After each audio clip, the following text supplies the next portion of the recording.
దుర్యోగం దాన్ని అవుతుందో మిస్యూజ్ మనం కూడా చేస్తున్నారు. అర్థం చేసుకోవాల్సిన అంటే అవసరం ఉన్నది. మహేష్ గారు, హైడ్రా అంటే ఇప్పటిదాకా Hyderabad disaster response and asset protection force అని అనుకుందాం. ఇప్పటిదాకా అవును, అంతా అవును. అబ్రివేషన్ అదే అనుకుందాం అందరం. కానీ ఈ మధ్య రేవంత్ రెడ్డి గారు ఎక్కడో అది హిట్లర్ సైన్యం, అది వాళ్ళు ఎక్కడికక్కడ అసాసినేషన్ చేసే సైన్యం, అది అట్లా పోయి చేసేది.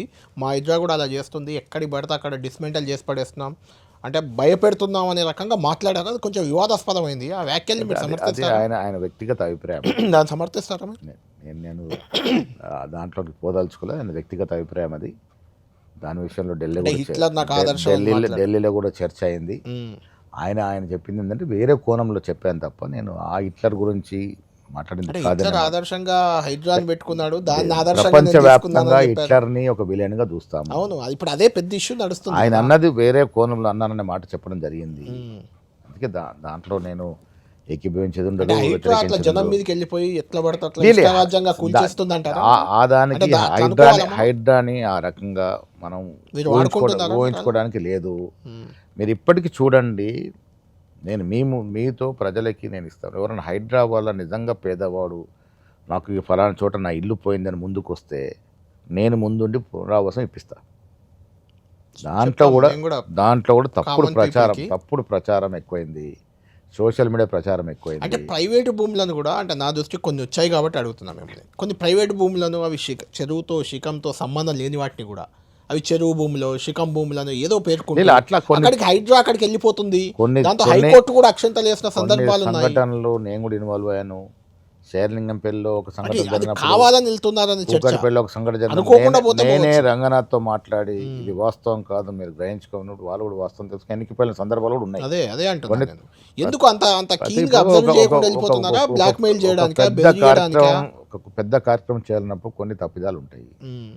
ల్యాబ్స్లు ఉంటాయి, ఉంటాయి. దాన్ని సరి చేసుకుంటూ అది పోవాలి. కొంచెం బట్ హైడ్రాని మొత్తంగానే ఏదో పేద ప్రజల ఇల్లు కూల్చడానికి వచ్చిందనో, అదే రకంగా ఈ మరి. బూచిగా హిట్లర్ సైన్యంలో హైడ్రాగా బూచిగా చూసినప్పుడు ప్రతిపక్షాలు జనానికి ఒక భయం అవుతుంది కదా. బీఆర్ఎస్ పార్టీ, బీజేపీ పార్టీ దీన్ని ఒక బూచిగా చూపించే ప్రయత్నం అయితే చేసింది. అది తప్పు.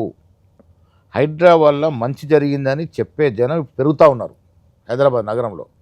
అంటే మీరు దాని ఎన్ని ఏంటంటే పార్కులు, ఎన్ని మహేష్ సుందరకరమైన గారు, పార్కులు వచ్చాయి, మహేష్ కుమార్ గౌడ్ గారు, పునరుద్ధరించబడ్డాయి, ఎన్ని లేక్స్ అయింది, పునరుద్ధరించబడ్డాయి. అంతా అయింది. కానీ హిట్లర్ సైన్యం ఎలానో రేవంత్ రెడ్డికి హైడ్రా అలా అని ఒక చర్చ మొదలైంది. నేను దాని గురించి అడుగుతున్నాను. ఆయన ఏ కోణంలో మాట్లాడినారు, ఉమ్.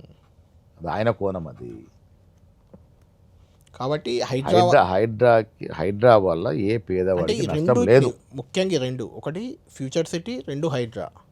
ఈ రెండు మీరేమో అడ్వాంటేజ్గా గొప్పగా నిజంగా చెప్పుకుంటున్నారు. కూడా చెప్తాను. ఈ రెండింటిని రద్దు చేస్తామని బీఆర్ఎస్ అంటుంది. నేను ముఖ్యమంత్రి తీసుకునే ఈ రెండు నిర్ణయాలు కూడా నేను కూడా సమర్థిస్తాను. కారణం ఏంటంటే 4 సిటీ వల్ల ఈ రాష్ట్రం ముందుకు పోతుంది, అభివృద్ధి పథంలోకి వస్తుంది, అపారమైన అవకాశాలు వస్తాయి. ఓకే, మీరు 4 సిటీ రద్దు చేస్తారంటే అభివృద్ధిని రద్దు చేసినట్టు. ఇంకా మాకన్నా మెరుగ్గా చేస్తామని చెప్పండి, మేము అధికారంలోకి వస్తే చేస్తాం. నాకు తెలిసి ఈ రాష్ట్రంలో మళ్ళీ బీఆర్ఎస్ పార్టీ అధికారంలోకి వచ్చే మాట కల్లా. ఇది క్లారిటీ. ఇంకా హైడ్రా విషయంలో కూడా తప్పుడు సమాచారం ఇచ్చి ప్రజల్ని భయభ్రాంతులు చేశారు తప్ప హైడ్రా వల్ల లాభం తప్ప నష్టం లేదు. నష్టం ఓడికవుతుంది, బాజాప్తా ప్రభుత్వ భూములు కబ్జా చేసినటువంటి కబ్జాకోరులకి, దళారులకి నష్టం తప్ప పేదవాడికి నష్టం లేదు.